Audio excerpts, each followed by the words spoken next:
उत्तर पुणे जिल्ह्यातील आंबेगाव तालुक्यातील चांडोली बुद्रुक या गावी समाजभूषण आदर्श शिक्षक तसेच गुणवंत विद्यार्थी पुरस्कार सोहळा पुणे जिल्हा परिषदेचे मुख्य कार्यकारी अधिकारी दौलत देसाई यांच्या उपस्थितीत पार पडला।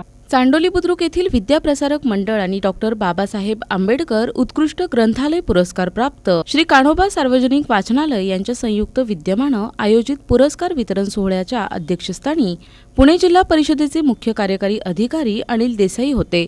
प्रमुख पाहुणे म्हणून संत साहित्याचे अभ्यासक तसंच प्रसिद्ध व्याख्याते रामचंद्र देखणे, तर प्रमुख उपस्थिती म्हणून संजीव सईद पाटील, डॉक्टर पुरुषोत्तम काळे, सचिन भांगर, साधना बाजारे, सुभाष थोरात आणि प्रसिद्ध उद्योजक प्रीतम शहा हे होते। समाजसेवेचे व्रत हाती घेतलेल्या आणि समाजाचे आपणही काही देणे लागतो या तळमळीनं काम करणाऱ्या विविध मान्यवरांना चांडोली गावचे सुपुत्र दिवंगत पोलीस निरीक्षक गुलाब बापूराव थोरात स्मृती समाजरत्न पुरस्कार देऊन गौरविण्यात आलं। पुरस्कार मिळविणाऱ्यांमध्ये ज्येष्ठ कामगार नेते ॲडव्होकेट बाळासाहेब बानखेले, ज्येष्ठ नागरिक संघाचे काशीनाथ वळसे, सिद्धिविनायक ट्रस्टचे मुख्य कार्यकारी अधिकारी संजीव सईद पाटील, वैद्यकीय क्षेत्रातील डॉक्टर सीमा खेवनसरा, साहित्य परिषदेचे प्रतिनिधी डॉक्टर पुरुषोत्तम काळे, अंध अपंग बालकांसाठी काम करणारे विलास पंधारे, तसंच प्रसिद्ध उद्योजक मंच रोटरी क्लबचे माजी अध्यक्ष तथा सामाजिक कार्यकर्ते अजय शेठ घुले या मान्यवरांचा समावेश होता।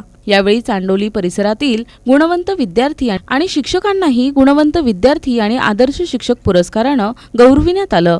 या कार्यक्रमाचे प्रास्ताविक परिसरातील वाचनालय चळवळीचे प्रणेते आणि श्री कान्होबा सार्वजनिक वाचनालयाचे संस्थापक प्राध्यापक लक्ष्मण थोरात यांनी केलं, तर सूत्रसंचालन प्रभाकर मावकर यांनी केले।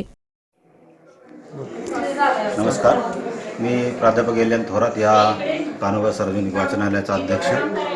ही जी वाचनालयाची संकल्पना आहे ही आमच्या गावचे आणि सध्या बाहेरगावी राहणाऱ्या उच्च शिक्षित तरुणांनी 1994 मध्ये एकत्र येऊन हे वाचनालय या ठिकाणी स्थापन केलं आणि अल्पावधीच्या काळातच महाराष्ट्र शासनाचा अवर्ग सार्वजनिक ग्रंथालयाचा दर्जा आम्हाला प्राप्त झाला।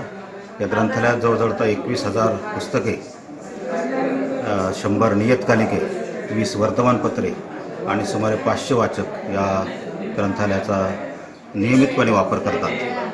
केवळ गावातीलच नव्हे तर संपूर्ण आंबेगाव तालुका आणि जुन्नर खेड तालुक्यातील काही सभासद या ठिकाणी येऊन या वाचनालयाचा लाभ घेतात आणि अतिशय चांगल्या प्रकारचं त्यांनी या ठिकाणी प्रतिक्रिया दिलेल्या आहेत, म्हणून आमचाही उत्साह या कामासाठी अजून द्विगुणित झालेला आहे।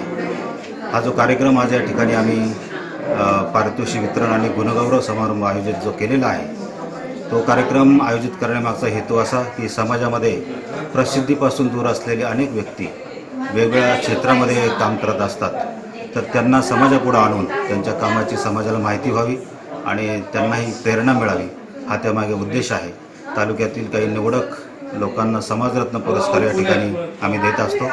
त्याचप्रमाणे शिक्षक, विद्यार्थी, वेगवेगळ्या क्षेत्रामध्ये काम करणारे ग्रामस्थ यांच्याही चांगल्या कामाची लोकांना माहिती व्हावी म्हणून हा उपक्रम या ठिकाणी आम्ही दरवर्षी आयोजित करत असतो आणि यावर्षी आज हा कार्यक्रम या ठिकाणी संपन्न होत आहे। प्रतिनिधी संतोष भागवत, NTV न्यूज, आंबेगाव।